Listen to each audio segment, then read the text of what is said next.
Hello and welcome back to Bookish. It's Tuesday, so that means I'm doing a tag.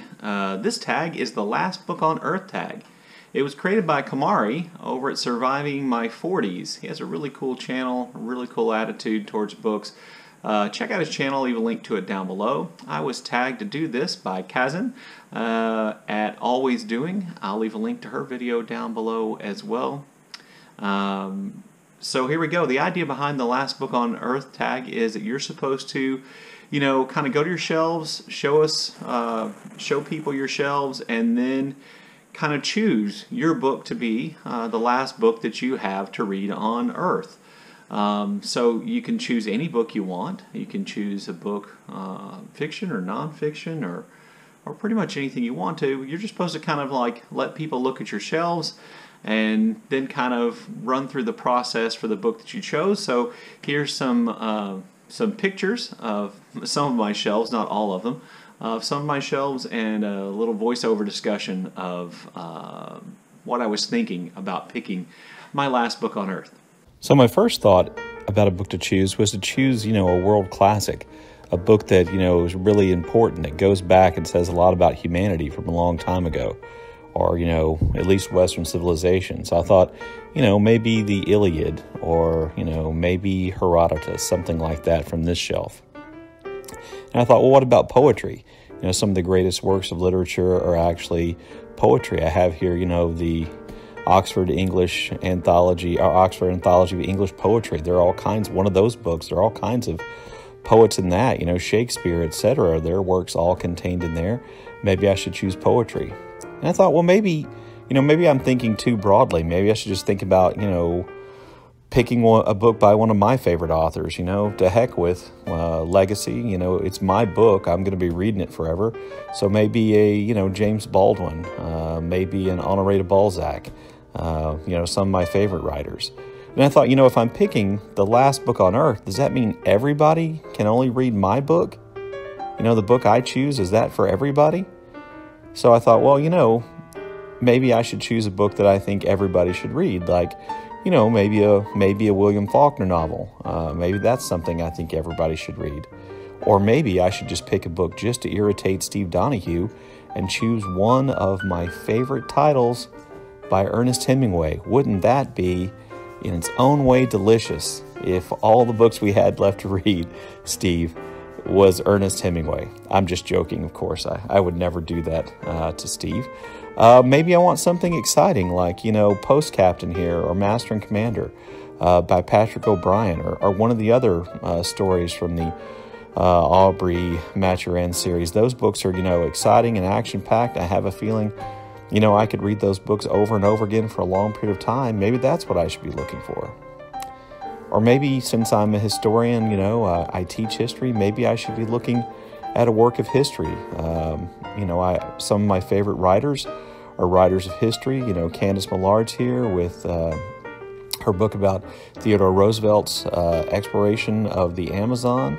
Or maybe I should pick a book, about a topic in American history I think is important, like, I don't know, maybe the American Civil War, or maybe the development of American culture. That book by Drew Gilpin Faust, The Republic of Suffering, is a really great book of history. And then I remembered, I don't think we've ever, on my channel, I've ever shown you my fancy shelf. So the fancy shelf is not in my book room, and it's where we put, well, my fancy books. There's some really good books here. From Dawn to Decadence by Jacques Barzun is a history of Western civilization from the Enlightenment onward. There's my complete books of William Trevor. There's Don DeLillo. Maybe I should choose one of the first editions of a work by Thomas Boyd that I have here, Through the Wheat, or, The Dark Cloud, or, titles that everybody's heard of. I spent a long period of my time studying, researching, writing about Thomas Boyd. Maybe I should pick one of those books to preserve that. Or, maybe even, I don't know, this book, perhaps. So in the end, I thought, what, I'm just going to choose a book for me. After all that contemplation of picking one just to maybe spite some people, of picking one to because of its importance, I thought, why not just pick a book for yourself? Well, if I'm just picking a book for me, What I want is a big book, a book that I haven't completely read, but who the author of whom, what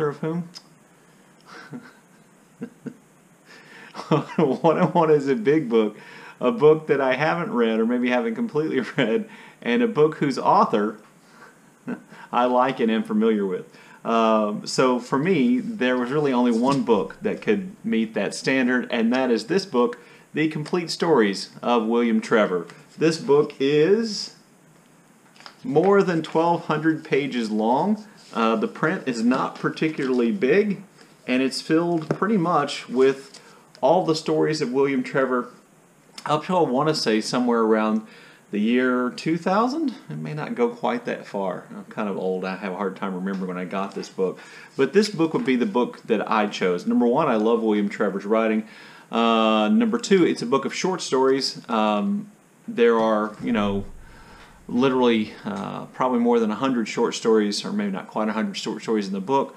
It's a book that I've read part of and not all of. It's, like I said, an author I love. I also think, if I were going to carry a piece of fiction forward in the future and do, kind of have preserved for future generations to look at and say, where did all this writing stuff come from, or who could we use as a model for writing, I'd be hard-pressed to find a better model for writing, I think, than William Trevor, at least in terms of short stories. So there you go. That's my last book on Earth. So I'm going to tag some people. I haven't been tagging people recently, but you know what? I'm going to tag some people to do this one.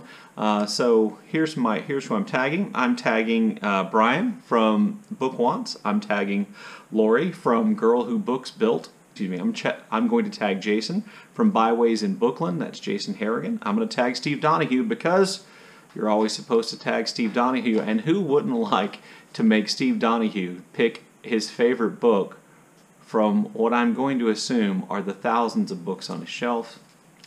Then I'm going to tag Hannah from Hannah's Books. I'm going to tag Karen from Runwright Reads, and I'm going to tag Jaclyn from 6 Minutes for Me because I don't think we've ever seen Jaclyn's shelves. So I'd kind of like to get a look at Jaclyn's shelves. So there you go. Those are my tags, and there is my tag video for the last book on Earth. Please leave me a comment in the comment section below. Let me know what you think about my choices. Let me know if you would have chosen a different book from my shelves that you saw in the pictures that I left. And as always, thank you for watching.